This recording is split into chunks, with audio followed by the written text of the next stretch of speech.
Muito que bem, senhoras e senhores, eu sou Felipe Noronha, este é o Eu Vim de Santos e hoje vamos tentar analisar aqui o que o Santos pode fazer para ganhar do Juventude, nosso adversário, 7h30 da noite de quarta-feira, mas eu já estou soltando este vídeo nessa terça porque o Santos treinou hoje de manhã, viaja no fim da tarde, enfim, começo da noite para Caxias e não treina amanhã. Então, tirando, claro, a dúvida Neymar, tenho certeza que Vojvoda já decidiu o seu time. Só saberemos oficialmente amanhã, 6h30, uma hora antes da partida, mas já temos notícias, já podemos pensar principalmente no estilo de jogo que o Santos deve impor lá em Caxias. É importante o uso da palavra impor, né? O Santos não pode jogar de forma reativa, não pode esperar o adversário, o Santos precisa ganhar.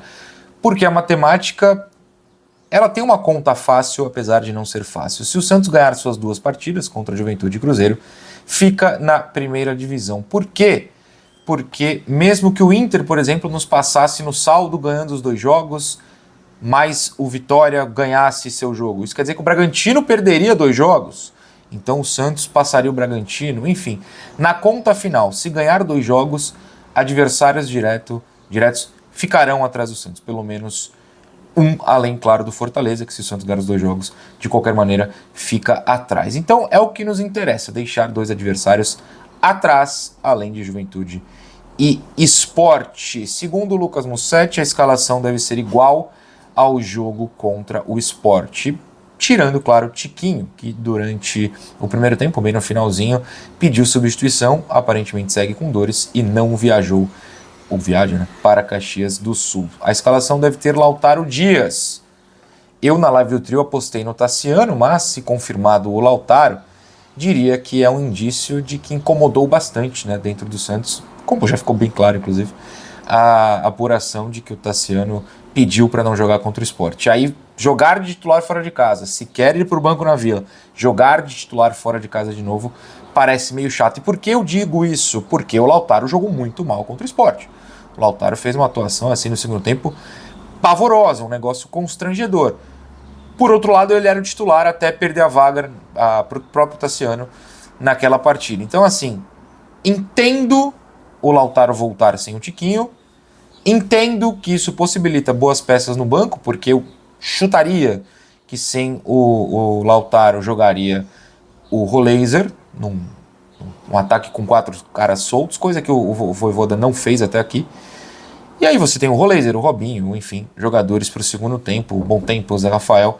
Então, assim, não é fácil aceitar o Lautaro de titular, mas eu acho que o Juventude tem similaridades com o Sport que dá pra gente tentar explicar e até entrar em processo de aceitação da titularidade do Lautaro nessa partida. Então falaremos sobre isso. De resto, a manutenção de Arão com Schmidt, o Zé Rafael ser uma peça de segundo tempo, a manutenção da dupla de zaga entre Adonis e Zé Ivaldo, o Igor Vinícius obviamente precisando ser titular, eu acho que é tudo compreensível.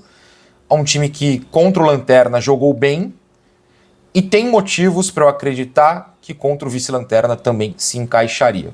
Falarei sobre eles em instantes. Será que essa escalação se encaixa contra o Juventude? A tendência de que sim, tomara, a gente precisa.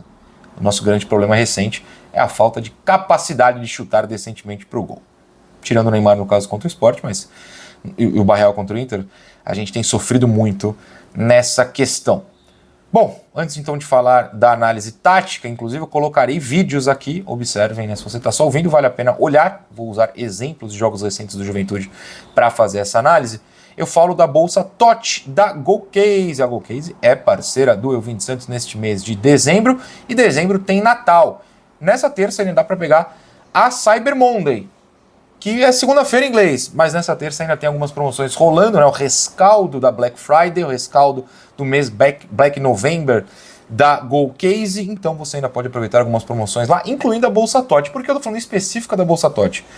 Porque com o cupom 20 Santos, que você tem 5% de desconto, você pode presentear uma pessoa que necessita de uma bolsa. Minha mãe, por exemplo, ela nem sabia que necessitava de uma bolsa. Eu a presenteei recentemente com a Bolsa TOT e as amigas dela, ela me confidenciou recentemente, falaram: meu Deus, que bolsa linda! E dessa marca, da Golcase. Desde quando você conhece? Ela conhece porque o filho dela faz propagandas aqui no Ouvinte Santos. Então, para você ter essa mesma reação, tirando que não será o filho da sua mãe que faz a propaganda, mas a reação de felicidade com o presente. Bolsa Totti lá na Golcase com o cupom EUVINDESANTOS. Nosso presente de Natal tem que ser a manutenção na primeira divisão. E para isso a gente precisa de qualquer maneira ganhar do Juventude nessa quarta-feira, às 7h30. Lembrando, o Vitória joga com o Bragantino às 7, ou seja, meia hora antes do nosso jogo, já estaremos desesperados com o Vitória. Mas também com o Fortaleza, que às 7 também encara o Corinthians. O Vitória visita o Bragantino, o Fortaleza recebe o Corinthians. E meia hora depois da gente começar, o Inter entra em campo contra o São Paulo na nossa Vila Belmiro. Então, por favor, São Paulo, nos ajude. Corinthians, nos ajude. Bragantino, nos ajude. Não tem que ter vergonha de pedir. Essa é a nossa realidade. Se vocês quiserem, muito obrigado. Mas o mais importante, falando sério, é o Santos fazer o que tem que fazer, que é vencer o Juventude. Se vencer os 2 jogos, não cai. A matemática é simples assim, por favor. Não a compliquem. Com essa escalação, eu acho que existe uma similaridade entre Sport e Juventude importante. A similaridade há um espaço típico de times ruins, né? Sejamos honestos, tanto o Sport quanto o Juventude são ruins, afinal de contas já estão rebaixados. Há um espaço entre a linha de zaga e a linha de meio campo. Mesmo quando eles marcam com 5 na linha de defesa, como foi contra o Palmeiras, ou com 4 em outros jogos. Eu estou botando aqui na tela lances de jogadas perigosas e ou gols do São Paulo, do Palmeiras, jogos recentes em que o Juventude teve esse defeito. Leia-se qualquer jogo recente em que eles tomaram gol. Contra o Cruzeiro, enfim. Há um espaço ali que é onde o Neymar se cria. É a mesmíssima coisa que aconteceu contra o Sport, uma repetição aqui da ideia. Se há esse espaço e o nosso melhor jogador atua ali, é procurar o Neymar. O Neymar teve espaço contra o Sport, não rolou uma marcação individual que tirou o Neymar. E quando ele precisou se mexer, por exemplo, no gol, o Guilherme ocupou esse espaço, o Tiquinho arrastou o zagueiro, o Neymar recebeu livre dentro da área. Há essa possibilidade do Santos construir esse tipo de jogada contra o Juventude porque eles dão o mesmo espaço. E aqui, claro, a gente precisa ponderar. Não sei se será o Juventude titular, o reserva, a motivação, jogadores querendo garantir um contrato, fazer fama para o ano que vem, porque vai estar todo mundo assistindo esse jogo.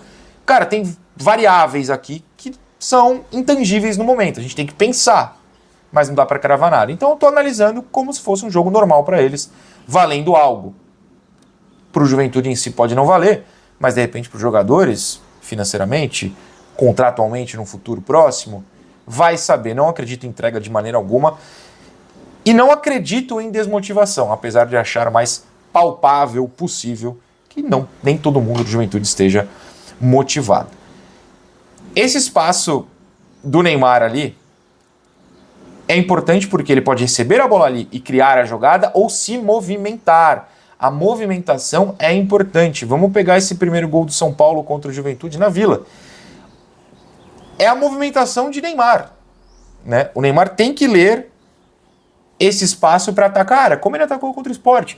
E o Guilherme, que é quem vem da ponta esquerda, tem que ter essa capacidade de levantar a cabeça. Claro, a 37ª rodada, faz 1 ano e 11 meses que ele não levanta a cabeça. Levantou contra o Sport. Vamos torcer para quando ele pegar essa bola na esquerda e conseguir a finta, levantar a cabeça e que os jogadores dentro da área estejam bem preparados. E por isso até eu acho que faz sentido a entrada de um centroavante, no caso o Lautaro, mas podia ser o Tassiano, que frase horrorosa, como fez com o Tiquinho contra o Sport.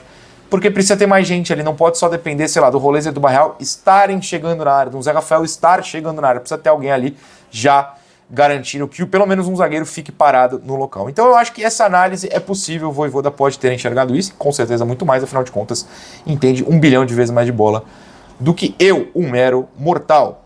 Por outro lado, uma coisinha do Juventude que me dá muito medo. Todo jogo do Juventude recente, eu fui assistir da 31ª pra cá, tem lance perigoso de bola aérea. Contra o Bahia, que é o jogo que eles acabam caindo, o Juventude, quem foi o goleiro do Bahia? Eu acho que o Ronaldo, né? Se eu errei, desculpa. O goleiro do Bahia teve que fazer umas 14 defesas em bola aérea.